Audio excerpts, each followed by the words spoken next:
Dear students, hello, I welcome all of you to my YouTube channel Oasis Classes. In the last lecture you studied 19 points of the uses of the. Obviously, today's class will be moved on towards the 20th and the last lecture of the. This is going to be the concluding lecture of the uses of the, and I hope that you will understand all these points properly as you have been doing. पिछले lecture में आपने 19 point complete किए the के use के। आज हम लोग 19 के बाद के पॉइंट्स को समझेंगे और आज द का यूज खत्म हो रहा है। तो मुझे पूरा विश्वास है कि आपने पीछे के 19 पॉइंट अच्छे से समझा होगा, और जो मैंने आपसे कहा था कि सारे पॉइंट्स को आप अपने कॉपी में नोट कर लोगे तो आपने किया भी होगा। तो चलिए विलंब नहीं करते हैं और सारे पॉइंट्स को एक एक करके समझते हैं। आगे का जो पॉइंट है, आज का जो अगला पॉइंट यानी 20 नंबर पॉइंट है, वो लिखा है the is used before the nationality denoting words. Nationality denoting words मतलब होता है वैसे शब्द जिससे राष्ट्रीयता का पता चले। जैसे अभी कभी आप फॉर्म भरते हो तो आपको कहा जाता है अपनी राष्ट्रीयता लिखो, तो जब आप उसकी अपनी राष्ट्रीयता हिंदी में लिखते हो तो लिखते हो भारतीय, और वही बात जब आप इंग्लिश में लिखते हो नेशनलिटी जिसको कहते हैं तो आप लिखते हो इंडियन। तो ये आपकी राष्ट्रीयता है। राष्ट्रीयता मतलब उस राष्ट्र से जुड़ा हुआ व्यक्ति या उस राष्ट्र से जुड़ी हुई वस्तुएं या जो चीजें अन्य चीजें हों जो उस राष्ट्र की। जैसे इंडिया के लोगों को, इंडिया की चीजों को हम लोग इंडियन कहते हैं, चाइना वालों को चाइनीज कहते हैं, अमेरिका वालों को अमेरिकन कहते हैं। ये सब राष्ट्रीयता को दर्शाने वाले शब्द हैं और उसके पहले हम लोग द का यूज करेंगे। जैसे आप देखो यहाँ लिखा है the Indian, the Chinese, the American etcetera etcetera. तो ये सारे प्रयोग हम लोग द का करेंगे, किसके पहले? राष्ट्रीयता दर्शाने वाले शब्द। अगला है the is use before the name of the national festival. My little students, my little children, you must be knowing that we have 3 national festivals, and those 3 national festivals are the Republic Day, the Independence Day and the Gandhi Jayanti। हमारे 3 राष्ट्रीय त्योहार हैं और इन तीनों राष्ट्रीय त्योहारों के पहले हम लोग द का प्रयोग करेंगे। और वो 3 राष्ट्रीय त्योहार कौन कौन से हैं? गणतंत्र दिवस, स्वतंत्रता दिवस और गांधी जयंती। रिपब्लिक डे, इंडिपेंडेंस डे और गांधी जयंती, इसके पहले हम लोग द का हमेशा प्रयोग करेंगे। आगे कुछ राज्यों, the is use before the name of some countries and state. कुछ राज्यों तथा कुछ देशों तथा राज्य के नाम के पहले हम लोग द का प्रयोग करते हैं। तो वो अब अगर मैंने बताया है कि कुछ, तो इसका मतलब क्या हुआ कि हम सब के साथ द का यूज नहीं करेंगे। अगली लेक्चर जो आएगी उस लेक्चर में मैं आपको पढ़ाने वाला हूं कि कहां हमको द का प्रयोग कहां हमको नो आर्टिकल लगाने। नो आर्टिकल मतलब ऐसे ऐसे जगह जहां पर ना तो आप ए लगा सकते हो, ना तो एन लगा सकते हो, ना ही द लगा सकते हो, यानी ऐसी जगहों पर हम लोग आर्टिकल का प्रयोग नहीं करेंगे।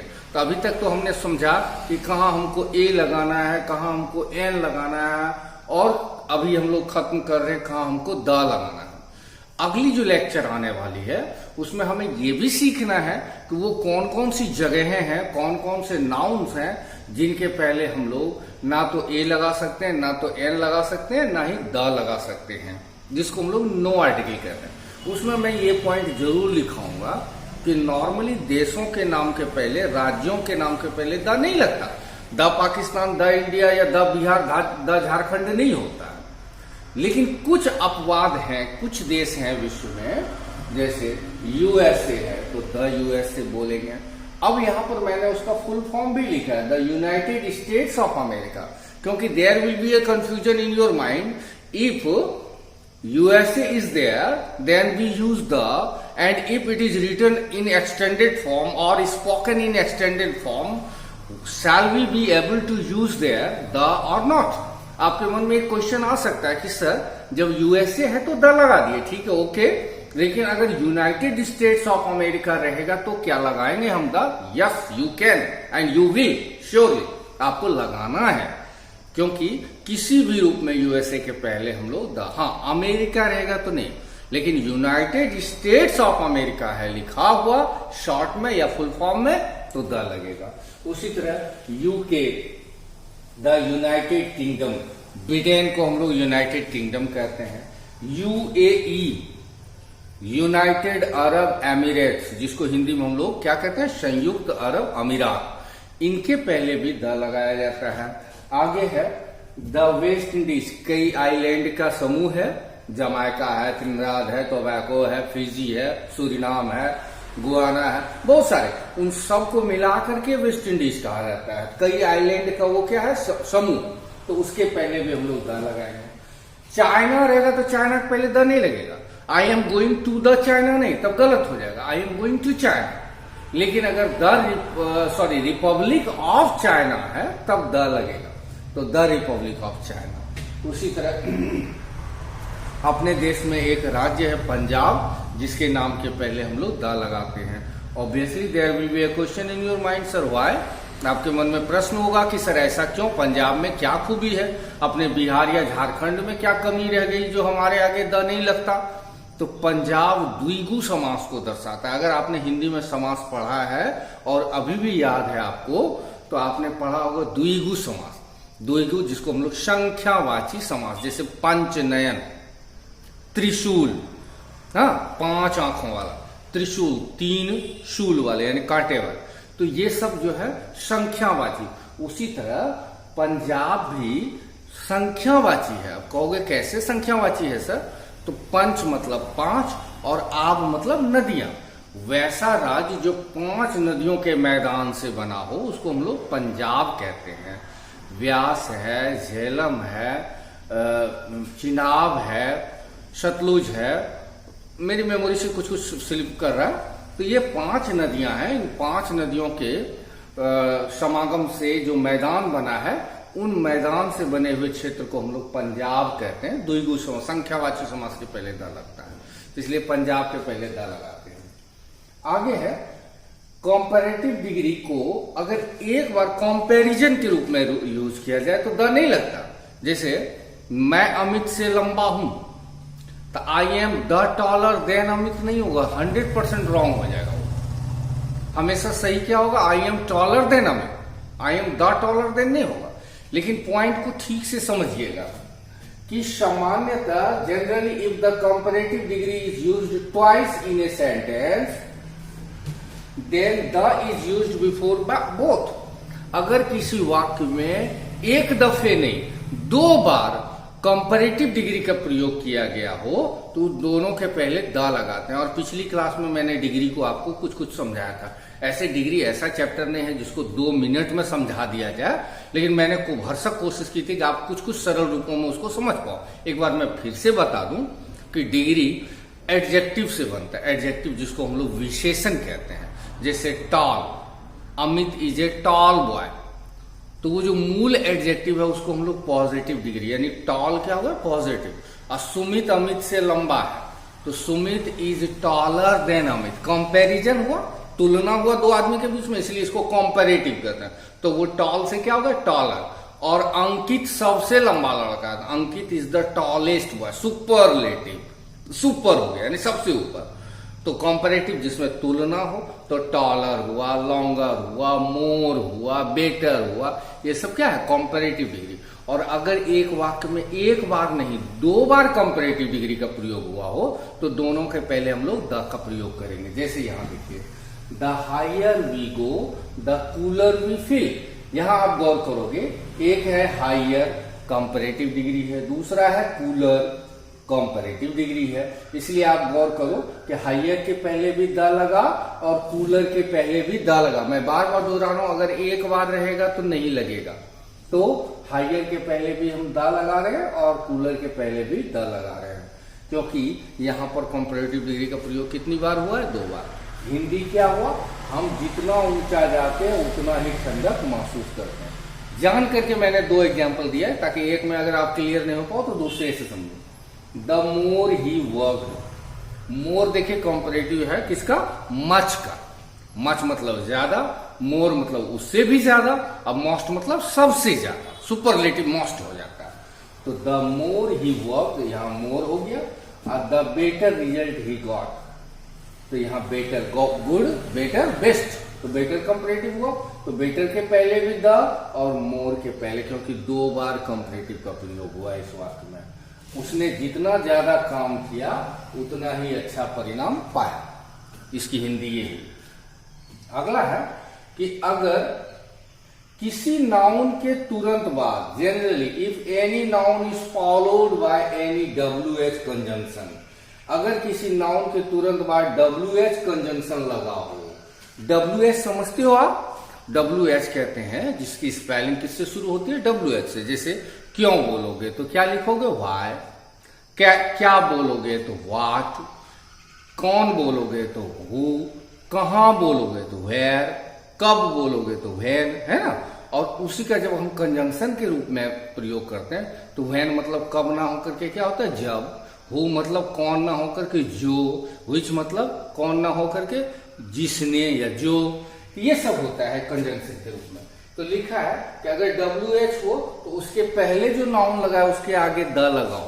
तो यहां देखो, विच के पहले क्या लगा है? बुक, इसलिए बुक के पहले क्या लगाना होगा? द।